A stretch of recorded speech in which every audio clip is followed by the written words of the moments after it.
முதல் இரவில் கண்டிப்பாக செக்ஸில் ஈடுபடணும்னு ரூல் எங்கேயும் கிடையாது.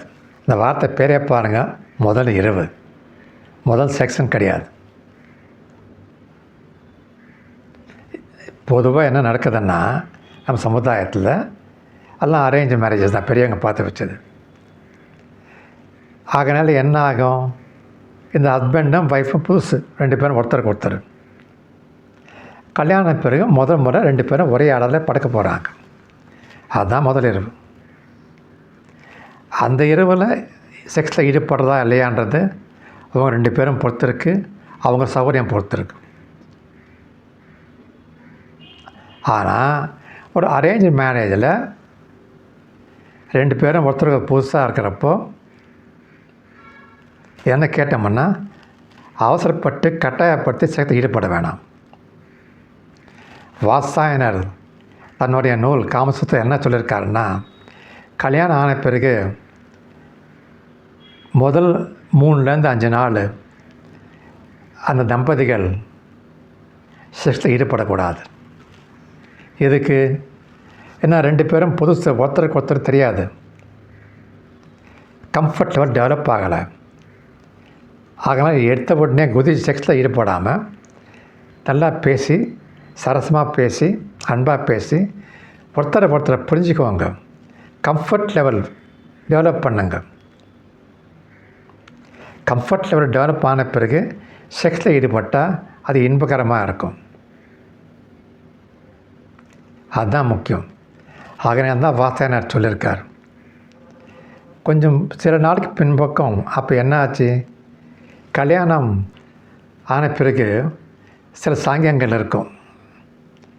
இந்த பூசண்டை விசுறது, ஒருத்தரை பிடிச்சிக்கிறது, பேரெல்லாம் சொல்கிறது, இதெல்லாம் சொல்லுவாங்க.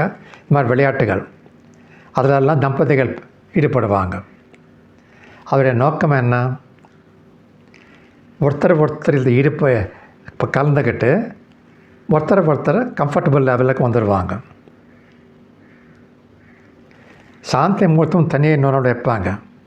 எதுக்காக அது, இந்த கேப்பில் 2 பேரும் பழகி கம்ஃபர்ட் லெவலுக்கு வந்துடுச்சு.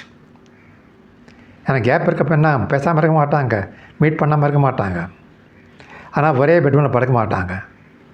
2 பேரும் பழகிறதுனால கம்ஃபர்ட் லெவல் இன்க்ரீஸ் ஆகுது. அதுக்கு பிறகு சாந்தி முகூர்த்தத்தில் போய் ஈடுபட்டாங்கன்னா பிரச்சனை எல்லாம் போயிட போகுது. பொதுவாக சொல்கிறேன், பிரச்சனைகள் வரலாம் பல காரணத்தில், அது வேறு விஷயம், ஜென்ரலாக சொல்கிறேன் நான். ஆனால் இன்றைக்கி என்ன ஆகுது, கல்யாண மண்டபம் ரூல்ஸு இல்லையா, அதெல்லாம் அவசரம், எல்லாம் இன்ஸ்டன்ட் தான்.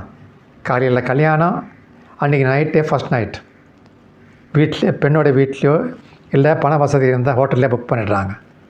டைம் கேப் எங்கே இருக்குது? எப்படி ஒரு அரேஞ்ச் மேரேஜில் பையனும் பொண்ணும் எப்படி ஒருத்தர் புரிஞ்சுக்குவான், எப்படி கம்ஃபர்டபுள் லெவலில் இருக்க முடியும்? நீங்கள் பார்த்துருப்பீங்க, ஆணாக இருந்தாலும் பெண்ணாக இருந்தாலும் இன்னொருத்தன் முந்தி துணி இருக்கிறத கூச்சப்படுவாங்க இல்லையா. நான் டாக்டராக சொல்கிறேன், நான் டாக்டரு.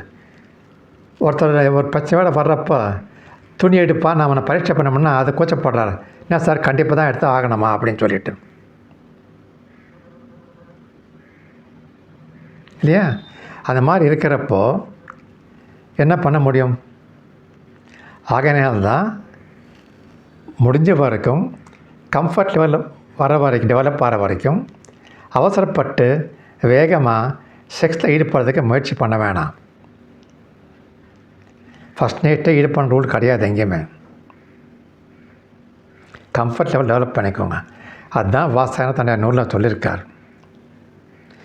அப்படி நான் எங்கள் இஷ்டம் சார் நாங்கள் பண்ணிக்கிறோம்னா அது உங்கள் சௌகரியம். ஏற்கனவே நீங்கள் பேசி பழகப்பட்டிருந்தாங்க, கம்ஃபர்ட் லெவல் டெவலப் ஆகிருக்கு, ஃபைன், உங்கள் இஷ்டம், அதை பிரச்சனை ஒன்றும் கிடையாது.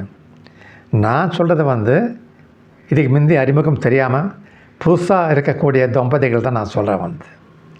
சாய்ஸ் இஸ் யுவர்ஸ், உங்கள் சௌகரியம், உங்கள் விருப்பம், எது இருந்தாலும் சரிதான். கம்ஃபர்ட் லெவலில் டெவலப் ஆன பிறகு செக்ஸில் ஈடுபட்டால் அது இன்பகரமாக இருக்கும்.